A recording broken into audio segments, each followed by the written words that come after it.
এই শীতের সিজনে আমাদের বাড়িতে এই রান্নাটা অন্ততপক্ষে একদিন হলে তো হবেই। তো চলো এই রান্নার রেসিপিটা আজকে তোমাদের সাথে শেয়ার করছি। তো প্রথমে কড়াইটা আমি বসিয়ে দিয়েছিলাম, তোমরা দেখতেই পেয়েছো। আর তার সাথে সাথে কড়াইটা গরম হোক, আমি এখানে একটা বাটিতে পরিমাণ মতো হলুদ গুঁড়ো, জিরা গুঁড়ো, ধনিয়া গুঁড়ো, কাশ্মীরি লাল লঙ্কা গুঁড়ো, লবণ স্বাদ মতো আর কিছুটা পরিমাণ গরম মশলা দিয়ে এটাকে আমি একটু জল দিয়ে একটা মশলার পেস্ট তৈরি করে নিয়েছিলাম। আর এখানে আমি কোনো ধরনের মেজারমেন্ট দিয়ে তোমাদেরকে বলছি না, তোমাদের যদি দরকার হয় তাহলে আমি পরিমাণটা তোমাদেরকে দিয়ে দেব, আমাকে কমেন্ট করে জানিয়ে দিও। তো এটাকে আমি এখন সাইডে রেখে দেব। আর কড়াই আমার গরম হয়ে গিয়েছে, কড়াইয়ের মধ্যে আমি বেশ কিছুটা পরিমাণ সরষের তেল দিয়ে দেব। আর তেল গরম হয়ে আসলে এখানের মধ্যে আমি সিদ্ধ করে রাখা আলুগুলো দিয়ে দেব। আলুগুলোকে আগে একটু করে ভাজতে হবে। তো এখানে আমি অল্প করেই ভাজবো। কিছুটা পরিমাণ লবণ দিয়েছি, কারণ আগে আমি ওই মশলাটার মধ্যে অনেকটা লবণ দিয়ে দিয়েছিলাম, আর দরকার নেই লবণের। আর এখানে অল্প আমি একটু কাশ্মীরি লাল লঙ্কা গুঁড়ো দিয়ে দিয়েছি। বাস এতটুকু ভাজা হয়ে গিয়েছে, তোমরা দেখতেই পারছো এতটা ক্রিস্পি হয়নি, জাস্ট একটু একটু লাল লাল হয়ে আসছিল, আমি নামিয়ে নিয়েছি।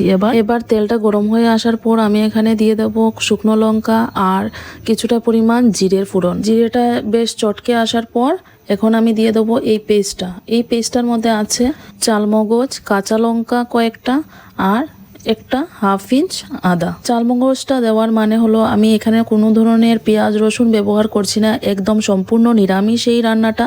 তার জন্য এখানে আমি চালমগজটা ব্যবহার করেছি, কারণ এটা দিলে একটু ঠিক হবে গ্রেভিটা। এবার এই মশলাটাকে বেশ কিছুক্ষণ পর্যন্ত কষাতে হবে, তার জন্য নিচে না লাগে যাতে, তার জন্য আমি কিছুটা পরিমাণ জল দিয়ে দিয়েছিলাম। আর এখন আমি দিয়ে দিলাম ওই রেডি করা পেস্টটা। এবার কিছুক্ষণ পর্যন্ত নাড়ানোর পর এবার দেখতেই পাচ্ছ মশলাটার উপর তেল বেশ খানিকটা ভেসে উঠেছে। এবার অল্প পরিমাণে আমি দারচিনি গুঁড়ো দিয়ে দেবো। আমি যেহেতু গরম মশলা অলরেডি দিয়েছি তাই অল্পই দারচিনি গুঁড়ো দেবো আমি। আর সাথে দিয়ে দিয়েছিলাম কিছুটা এলাচ গুঁড়ো। এলাচ গুঁড়ো যদি নিরামিষ তরকারিতে দেওয়া হয় তাহলে বেশ ভালো গন্ধ আসে। আর সেম প্রসেস দারচিনির মধ্যেও, দারচিনিও যদি দেওয়া হয় তাহলেও সেম ফ্লেভারটা আরও অনেক ফুটে ওঠে। তো এখানে দেখতেই পারছো তেল বেশ খানিকটা উপরে উঠে এসেছে আর মশলাটাও এবার পুরোটা কষানো হয়ে গিয়েছে। এবার আমি আলুটাকে দিয়ে দেব, আর আলুটাকে আমি আবারও 2-3 মিনিট মশলার সাথে কষাতে দেব।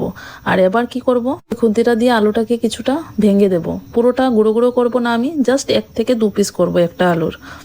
তো এখানে হয়ে গেছে আমার মশলার সাথে আলুগুলোকে কষানো। এবার পরিমাণ মতো আমি জল দিয়ে দেব। আর এটা আমি বানাচ্ছি আলুর দম যেহেতু, তার জন্য এতটাও পাতলা ঝোল দেব না, আমি পরিমাণ মতো জল দিয়েছি। এবার এটাকে একটু ফুটতে দেব।